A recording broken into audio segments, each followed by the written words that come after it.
Hello everyone, welcome back to Intro Maths. This is Dheeraj Tiwari. आज हम लोग सर्किल की एक बहुत ही इंपॉर्टेंट थ्योरम, ठीक है, जिसको हम लोग direct as a result questions में यूज करते हैं। इसका प्रूफ भी देखेंगे बहुत ही इजी स्टेप्स में, ठीक है। तो देखते हैं क्या है। थ्योरम का स्टेटमेंट कुछ इस तरह से है कि the angle subtended bye an arc, figure बनाता चलता हूँ साथ में तो ज़्यादा क्लियर हो जाएगा। लेट ये आप मान लीजिए कि ये आपका एक सर्कल है और इसका सेंटर कुछ ओ है। एक आर्क ले लेते हैं यहाँ पर, this is A and this is B, ठीक है।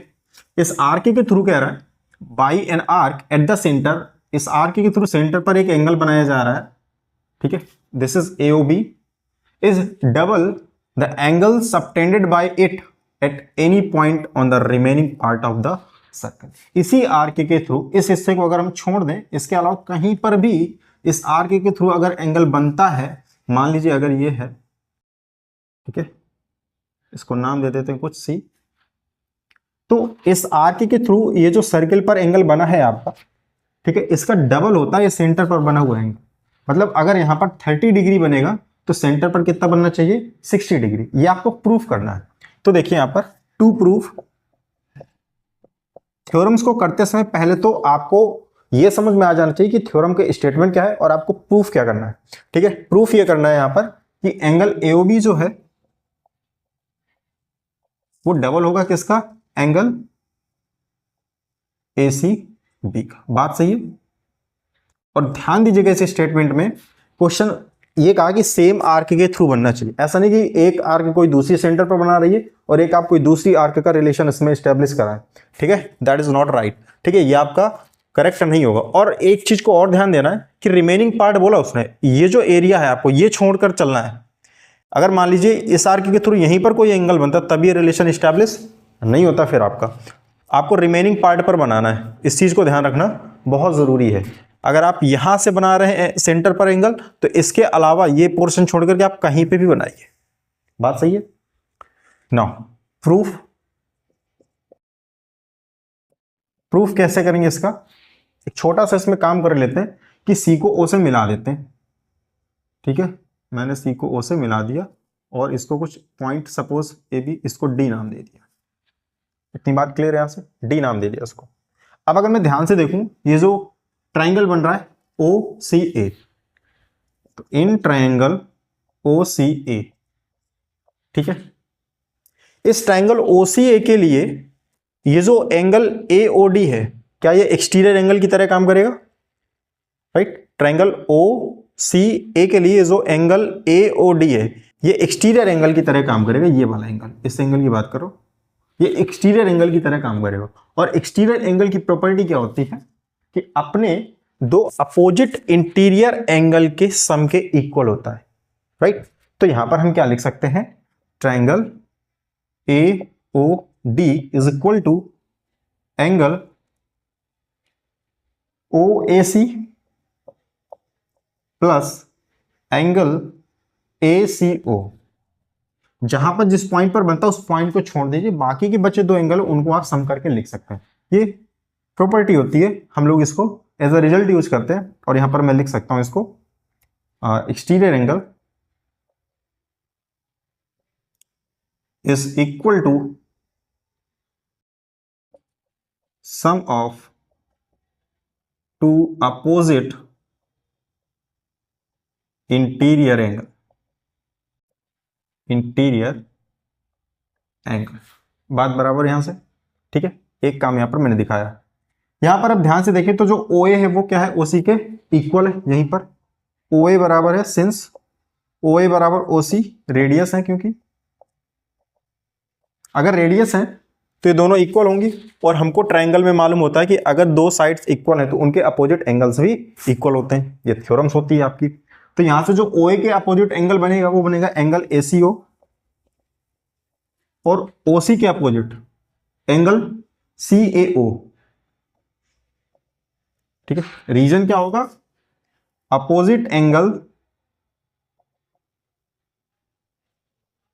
Of equal sides are equal, are equal, ठीक है। अपोजिट जो एंगल होते हैं वो इक्वल साइड के वो क्या होते हैं, इक्वल होते हैं। कन्वर्स स्टेटमेंट भी होता है कि अगर एंगल इक्वल है तो अपोजिट साइड्स भी आपकी इक्वल होती है। ठीक, एक तो ये बन गया अपना।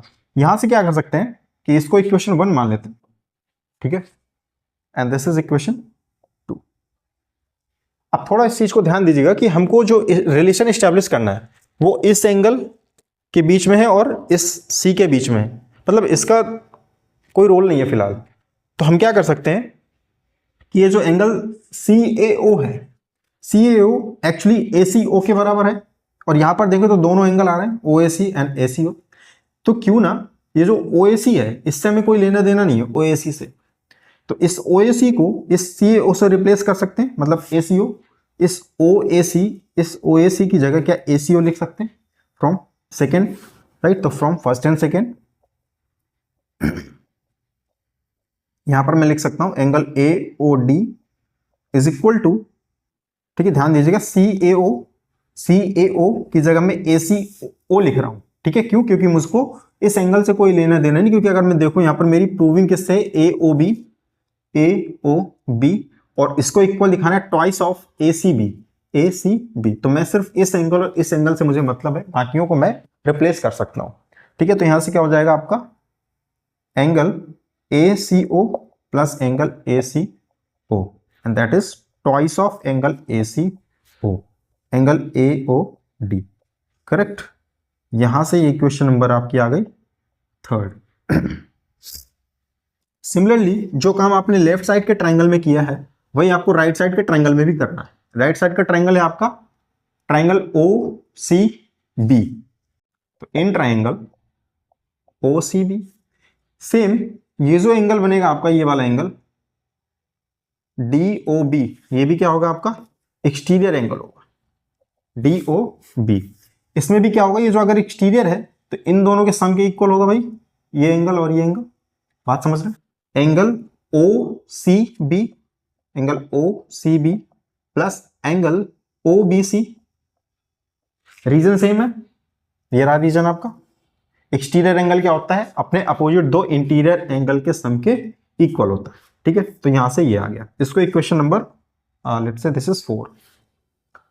नाउ फिर से वही OC बराबर है किसके, OB के, तो अगर ये दोनों साइड इक्वल है तो इनके अपोजिट एंगल भी आपस में कैसे होंगे, इक्वल होंगे, ठीक है। आइसोसेलेस ट्रायंगल बन रहा है यहां पर, तो यहां से होगा क्या, सिंस OC बराबर OB and this is radius, ये क्या है आपका रेडियस है, तो यहां से अपोजिट एंगल्स भी आपके इक्वल होंगे, that mean this implies angle OC के सामने कौन सा एंगल बनेगा, OBC बराबर होगा आपका OCB के।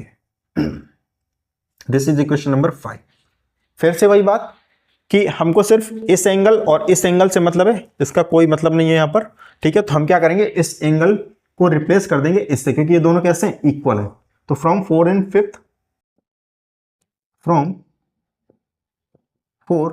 5th हम क्या करेंगे, 4 एंड 5 से इन दोनों को रिप्लेस कर देंगे। यहां पर देखिए कौन सा एंगल लेना है अपने को, OCB, तो OBC को हटा देंगे, तो OBC की जगह मैं OCB लिख सकता हूं क्या इसमें, OBC की जगह OCB, ठीक है, क्योंकि इक्वल है। तो यहां से क्या हो जाएगा एंगल DOB बराबर हो जाएगा angle OCB plus OCB plus OCB, angle OCB, right, twice of angle OCB, और यहां से आ जाएगा एंगल DOB, करेक्ट। इसको मान लेते हैं equation number 6। This is equation number 6 अपनी। अब ध्यान से देखें तो जो 3rd और 6th आई, इनको मैं क्या कर रहा हूं, ऐड करने जा रहा हूं यहां पर, ऐड 3 and 6, ठीक है। मैंने इन दोनों इक्वेशन को क्या कर दिया, ऐड कर दिया। तो देखिए AOD plus DOB, angle AOD plus angle DOB is equal to twice of ACO plus twice of OCB, right. अब इसको आप ध्यान से देखिए, AOD एंड DOB, अगर मैं इन दोनों को ऐड कर दूं तो क्या एंगल AOB बनता दिख रहा है आपको, ठीक है। नाउ यहां से 2 कॉमन कर लीजिए, 2 कॉमन करेंगे तो फिर से आपका बनेगा ACO प्लस OCB, तो ACO कहां है, ACO और ओ सी बी, इन दोनों को अगर आप ऐड कर देंगे इन दोनों एंगल्स को तो बन जाएगा A C B, angle A C B. और आपको चाहिए भी यही था एक्चुअली में, क्या जो रिक्वायर्ड रिजल्ट था वो प्रूफ हो गया अपना। Angle AOB is equal to twice of angle ACB, angle AOB is equal to twice of ACB। बहुत आसान स्टेप था। करना क्या था, आपके दो ट्रायंगल बन रहे थे, एक बार लेफ्ट हैंड साइड वाला ट्रायंगल लेना था, एक्सटीरियर एंगल की प्रॉपर्टी लगानी थी आपको, फिर वो जो ट्रायंगल आपने लिया है वो आइसोसेलेस ट्रायंगल है, तो हमको सिर्फ इस वाले टॉप वाले एंगल से मतलब था, तो ये जो बॉटम का एंगल था हमने इसको क्या करा दिया, रिप्लेस करा दिया। सेम, तो यहां से ट्वाइस बन गया था। सेम इक्वेशन 6 के साथ हुआ है, राइट साइड का जो ट्रायंगल लिया वो भी ट्वाइस बना करके उसने हमको इक्वेशन दी, दोनों को मैंने क्या किया, एट द एंड मैंने इनको ऐड कर दिया, तो आपको रिक्वायर्ड रिजल्ट मिल गया। तो बहुत ही इंपॉर्टेंट थ्योरम है और क्वेश्चंस में इसका काफ़ी यूज़ होता है, डायरेक्ट हम लोग एज अ रिजल्ट इसको यूज़ करते हैं, तो इसको ध्यान से देखिएगा। मिलते हैं नेक्स्ट लेक्चर में नेक्स्ट थ्योरम के साथ या कॉन्सेप्ट के साथ, तब तक के लिए स्वस्थ रहिए, मस्त रहिए।